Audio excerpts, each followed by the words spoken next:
మనమందరం కూడా ఈ సాయంకాల సమయంలో మరి సహోదరుడు మల్లికార్జున రాజ్ కుమారిని ప్రేమించి ఇచ్చినటువంటి చిన్న బిడ్డ ఆయుషి మరి పాప పుట్టినరోజు సందర్భంగా మనమందరం కూడా ఈ స్థలంలో మా సొంత గృహంలో మరి నివసిస్తూ ఉన్నారు రెంట్కి. మరి దేవుడు ఇచ్చినటువంటి మంచి బిడ్డలు మాకు, కాబట్టి మాకు అందరూ కూడా దేవుడు మంచి బిడ్డలనే ఇచ్చాడు.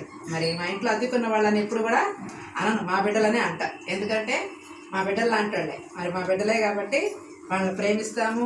మరి గద్దించిన ప్రేమ చక్కగా మా పాస్టర్ గారు మా అక్క అని మమ్మల్ని కూడా ప్రేమగా మరి ఆహ్వానిస్తూ ఉంటారు, ప్రేమగా చూస్తాం. ఒక కుటుంబం లాగానే మనమందరం కూడా ఇక్కడ ఉంటూ ఉన్నాము.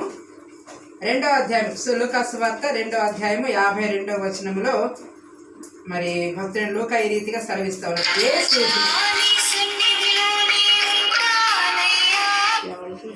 ప్రారంభంలోనే యేసు జ్ఞానమందును వయస్సునందును దేవుని దయందును మనుషుల దయందును వర్ధిల్లుచుండాను. చిన్న ప్రార్థన చేసుకున్నాం. పరిశుద్ధాత్మ తండ్రి, మీకు వందనాలు, స్తుతులు, స్తోత్రాలు చెల్లిస్తూ ఉన్నాం డాడీ. మరి సమయంలో నా ప్రభా ఆయా దివ్యమైన మంచి వర్తమానం నా ప్రభా మరి పసిబిడ్డకు తగిన రీతిగా మీరు అనుగ్రహించి ఇక్కడ కూర్చుని బిడ్డలందరినీ కూడా మీరు నా ప్రభా మీ యొక్క హస్తాలతో నేను ముట్టండి. ఆయా దివ్యమైన వర్తమానం మీరు అనుగ్రహించి మహిమ పొందుకోమని యేసు నామములో ప్రార్థించి అడిగి వేడుకుంటున్నాం తండ్రి. యేసు యేసు అంటే అర్థము, యేసు అంటే ఏంటమ్మా? యేసు అంటే ఏంటి? ఇందాక బాబు వచ్చాడు, యేసు బాబు. యేసు అంటే అర్థం ఏంటి? అందరూ మందిరాలకి వెళ్తాం కదా, యేసు అంటే అర్థమైందమ్మా పేరమ్మా? యేసు అంటే రక్షకుడు. యేసు అంటే రక్షకుడు. మరి ఆ రక్షకుడిని గురించి తెలిపేటువంటి దినాన్ని ఏమంటారంటే క్రిస్మస్ అంటారు. మరి కాబట్టి యేసు అంటే అర్థం మనకు తెలియదు. యేసైనా ఆరాధిస్తూ ఉన్నాం, కానీ యేసు అంటే అర్థం నాకు కాదులేండి. మరి ఎన్నో సంవత్సరాలు బట్టి మన మందిరానికి యేసు అంటే అర్థము రక్షకుడు. క్రీస్తు అంటే అభిషిక్తుడు. ఏందమ్మా? క్రీస్తు అంటే అభిషిక్తుడు. క్రీస్తుని ఇంకా ఏమంటారంటే మెస్సియా అని కూడా అంటారు. కాబట్టి మెస్సియా అన్నా కానీ అర్థము అభిషిక్తుడు. యేసు అంటే రక్షకుడు, క్రీస్తు అంటే అభిషిక్తుడు. మంచిది. ఇక్కడ యేసు ప్రభు వారి గురించి ఆయన పుట్టిన తర్వాత చెప్తా ఉన్నారు. యేసు 4 విషయాలలో వర్ధిల్లాడంటే. యేసు క్రీస్తు ప్రభు వారి భూమి మీద కన్యమరియకు జన్మించి 4 విషయాలు వర్ధిల్లాడు. మరి ఈ యొక్క మరి దంపతులు మల్లికార్జునకి మన రాజ్ కుమారికి పుట్టిన ఈ చిన్న పాప కూడా ఎన్ని విషయాలు వర్ధిల్లాలని దేవుని వాక్యం సెలవిస్తూ ఉందంటే యేసు జ్ఞానమందు వర్ధిల్లాడు. దేని ఎందు వర్ధిల్లాడు చెప్పండి? జ్ఞానం. జ్ఞానం అంటే ఏ సమయానికి ఏమి చేయాలో అదే జ్ఞానం. కాబట్టి మనుషుల ఎదుట ఎలా ఉండాలి, దేవుని దగ్గర ఎలా ఉండాలి, ఎవరి దగ్గర ఎలా ప్రవర్తించాలి, మరి ఇది జ్ఞానం. జ్ఞానం లేకపోతే ఏమవుతుందంట? జ్ఞానం లేకపోతే నా ప్రజలు చెరపట్టబడతారు. కాబట్టి ఎలా కట్ చేయాలో జాకెట్ జాగ్రత్త కట్ చేయాలి. జాగ్రత్త కట్ చేయలేకుండా కొంచెం తేడా వచ్చిందానికి ఏమైపోయింది చెప్పండి? మరి ఆ టైలర్లకు వచ్చే పేరు పోతుంది. మరి టీచర్లు కూడా ఏం చేయాలి? బోధించేటప్పుడు జాగ్రత్తగా బోధిస్తేనే ఆ స్కూల్కి మంచి పేరు వచ్చింది. అట్లాగే బిడ్డలు దేవుడిచ్చినటువంటి గొప్ప బహుమానం. గర్భఫలం యెహోవా ఇచ్చే బహుమానం. కాబట్టి కొంతమంది తల్లులకి ఎంతకాలం ప్రార్థన చేసిన పిల్లలు పుట్టట్లా, కానీ దేవుడు మనకు ఒక మంచి బిడ్డల్ని ఇచ్చినప్పుడు ఈ బిడ్డల్ని ఎక్కడ పెంచాలి? ఎక్కడ పెంచాలి ఈ బిడ్డల్ని? దేవునిలో పెంచాలి. దేవునిలో పెంచాలి అంటే దేవుని యొక్క జ్ఞానంలో ఈ బిడ్డల్ని పెంచాలి. దేవుని జ్ఞానం మనకి పిల్లలకి రావాలన్నా మనకి రావాలన్నా మనం అందరం ఎక్కడికి వెళ్ళాలి?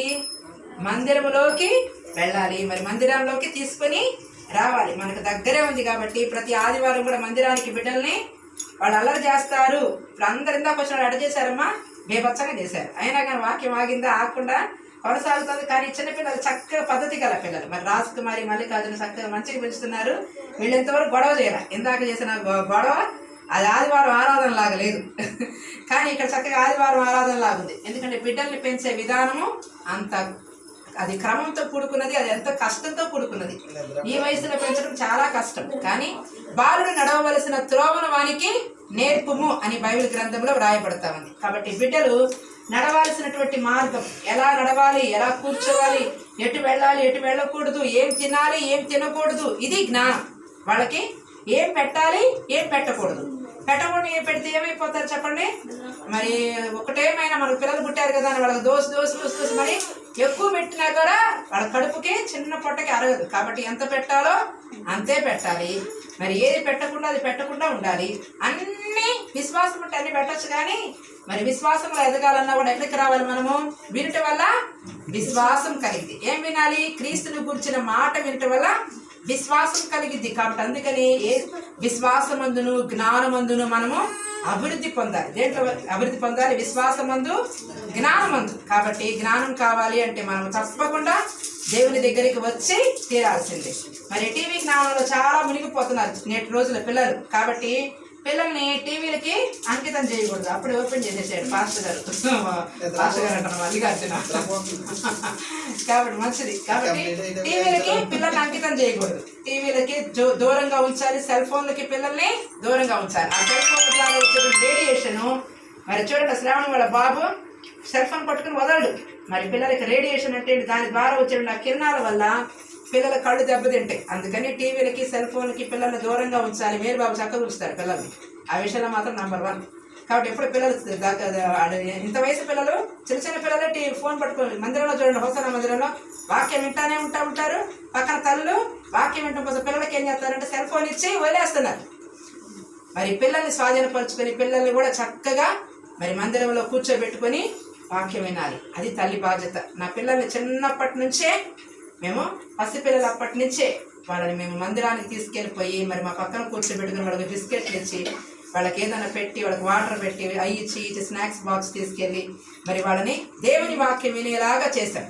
ప్రతిరోజు కూడా ఇదే ఇల్లు ఈ ఇల్లు కట్టబడక మునుపు రేకుల షెడ్గా ఉండేది. మేము మందిరం స్కూల్ నుంచి రాగానే కాళ్ళు కడుక్కోవటం, మరి పిల్లలకు మొహం కడిగి వాళ్ళకి 2 బిస్కెట్లు ఇచ్చి టైగర్ బిస్కెట్లు అట్లాంటివి.